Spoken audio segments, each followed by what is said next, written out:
Hey, man, have I got news for y'all. So, I think it was April 23rd, 2009. She was a dragonette, and she was in ROTC. She was a freshman. I was in 8th grade. She had gone to my middle school, and I knew her and everything. She was on her way back from an ROTC drill team thing in someone's personal car, and, they crashed, and she passed away in the hospital. Then was Kennedy Obalome. Last year, he died in a car crash too. Yesterday, I got the news that one of my friends, Alex Diaz, he committed suicide on Wednesday afternoon. No one knows why he did it. It could have just been one of those things that just happened, you know. He was so likable. He was popular. He had like the perfect life. He was this track star. He was an athlete. He had like a 4-point-something grade average. He was going to the Air Force Academy too. He was lined up to go there.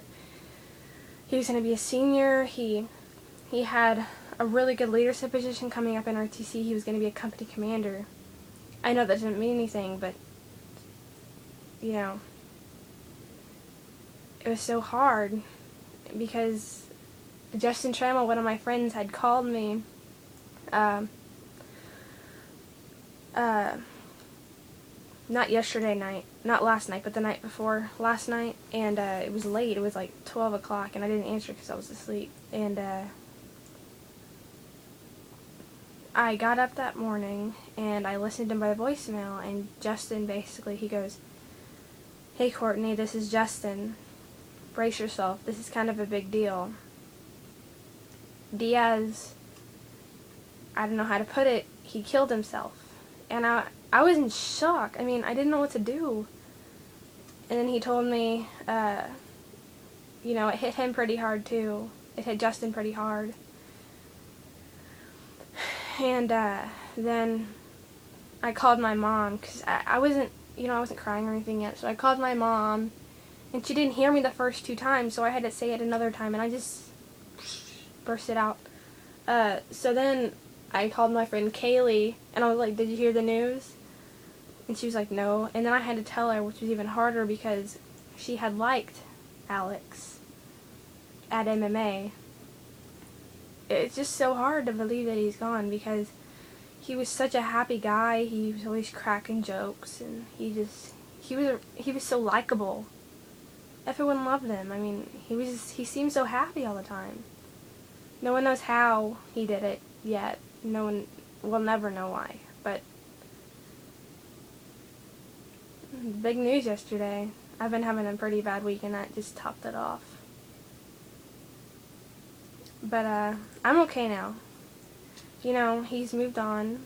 He's in a better place now. And if he was in the right place, if he had Jesus in his heart, if he was in the right place with Jesus, and he's okay. My mom said it was very selfish of him to do that because he was only thinking of himself when he did it.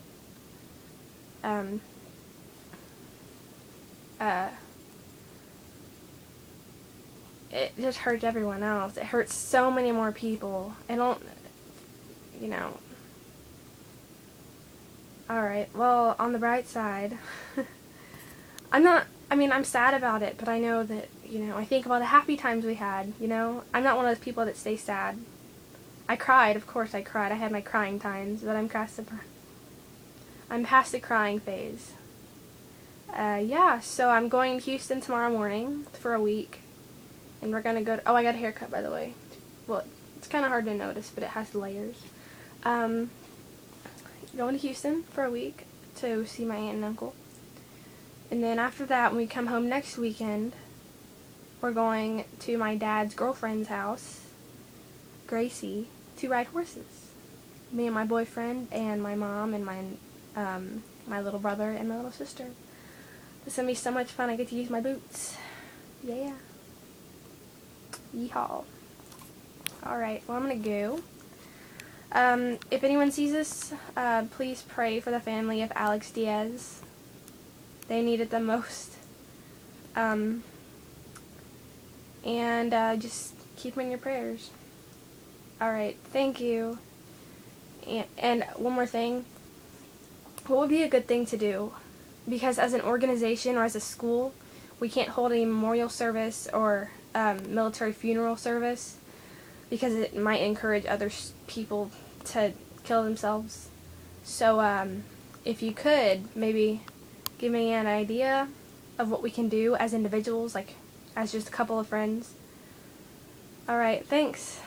Bye.